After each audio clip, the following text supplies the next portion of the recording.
Strictly speaking, this has nothing at all to do with the Doctor Who miniatures game.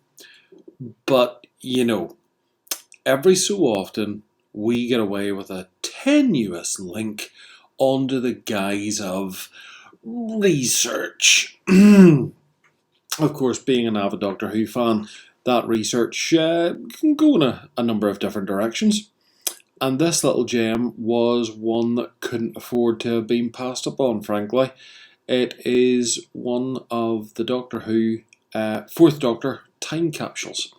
These were made in a limited number quite a while back and released, and they contained a sort of pre-release of the revamped Terror of the Zygons on DVD.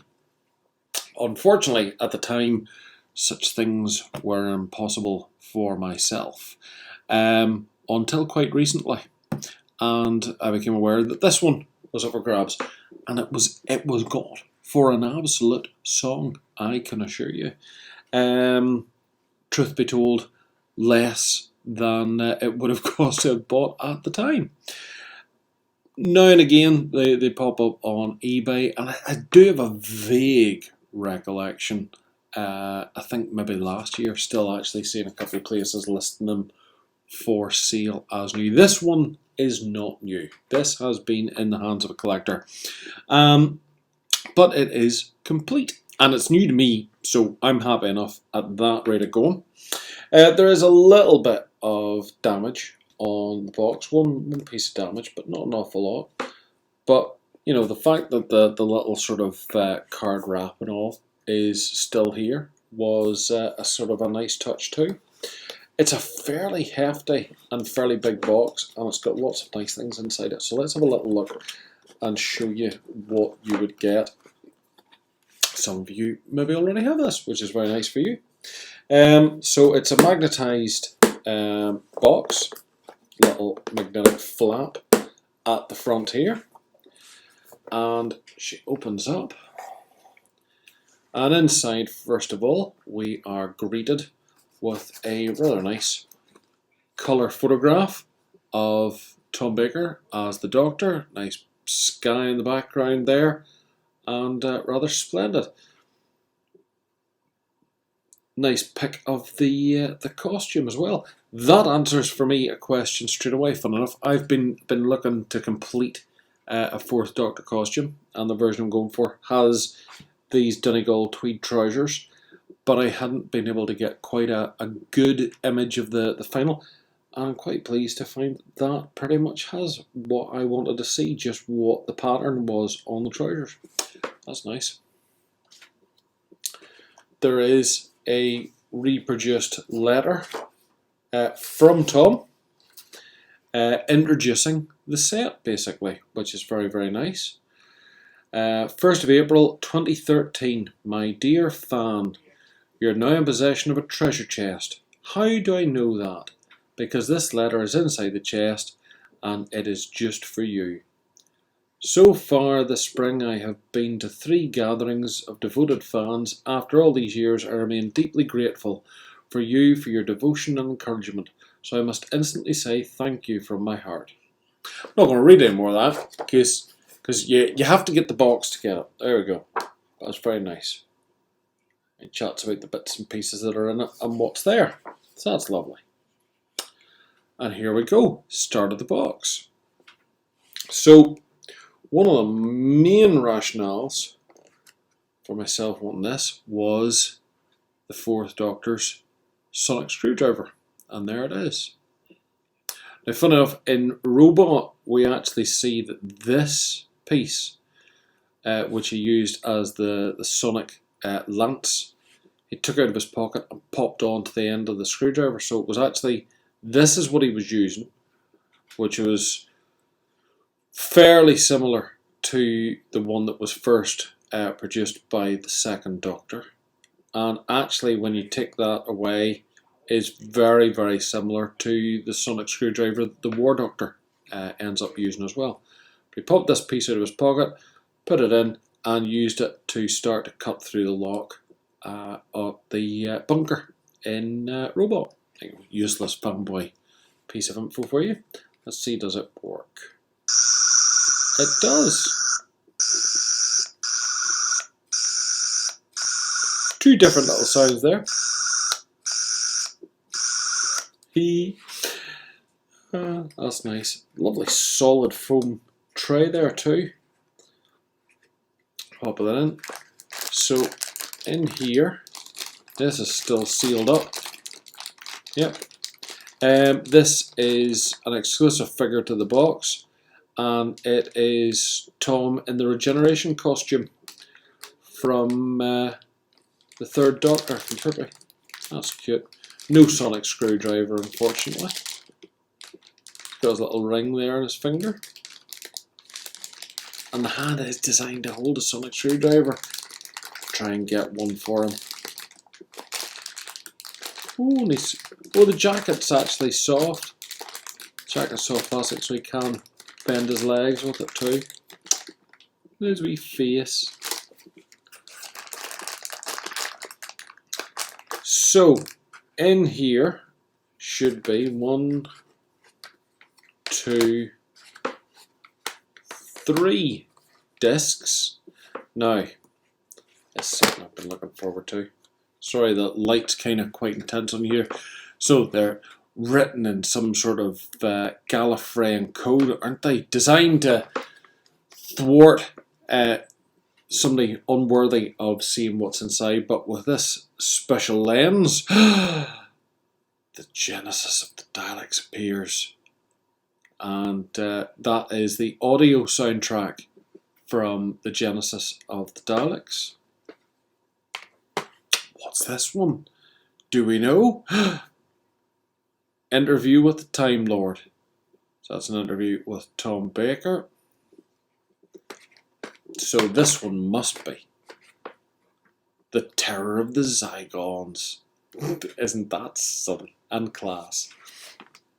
So I don't know if there's anything included with the discs. Nope.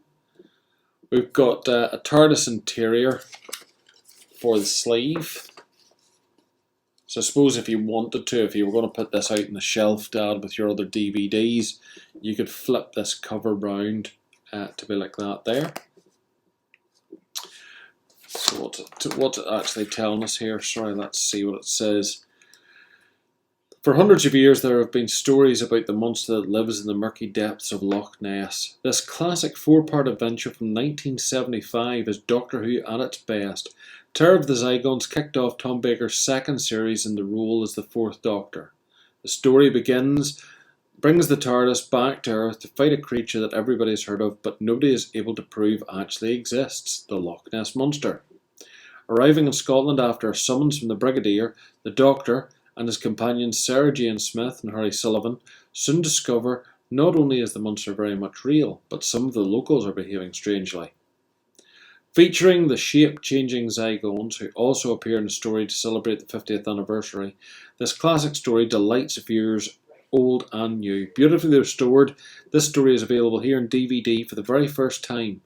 The story was first broadcast at the BBC between the 30th of August and the 20th of September 1975.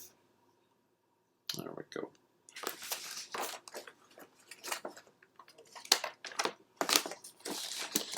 So I wonder what it can tell us about the interview on the sleeve and the audio soundtrack.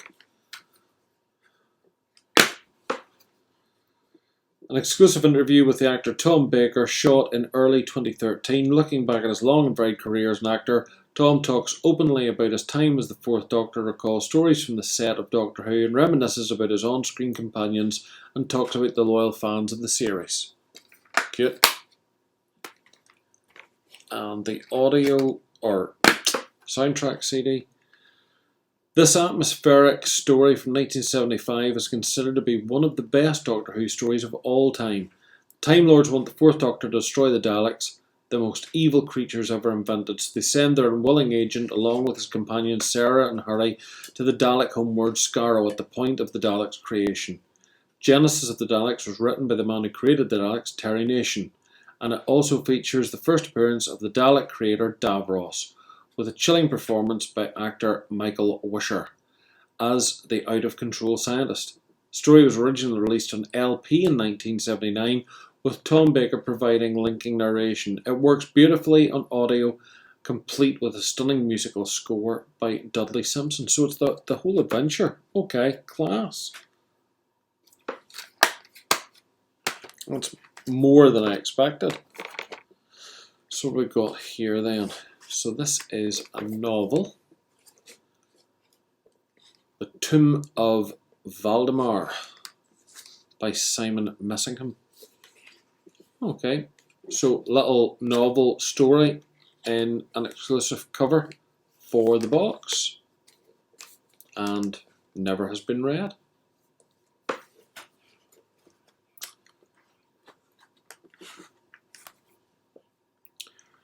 Doctor Who images, a little section of postcards.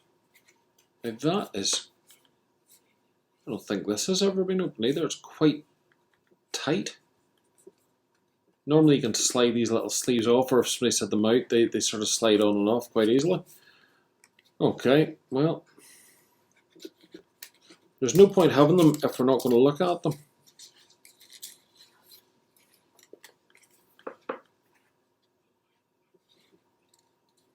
Sarah Jane. Alright.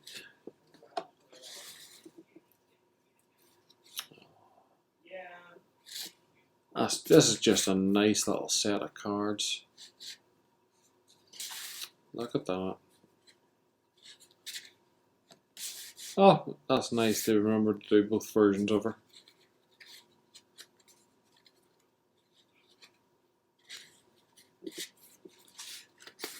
Gosh, they're really sturdy cards. Gosh. Trick as well. Wasn't expecting to find him in the box. Oh yeah, of course, yeah. Just remembered he was the tail end.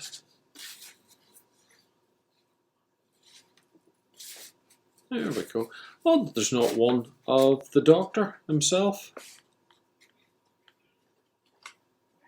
Nothing on the back of them, so you can't actually use them as postcards. They're not official postcards. That's a nice little set of cards.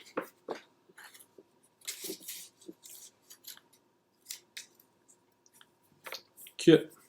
And then what's this here? Oh, gosh, that's nice touch. They've actually included the little instruction manual. 4th Doctor Sonic Screwdriver instructions.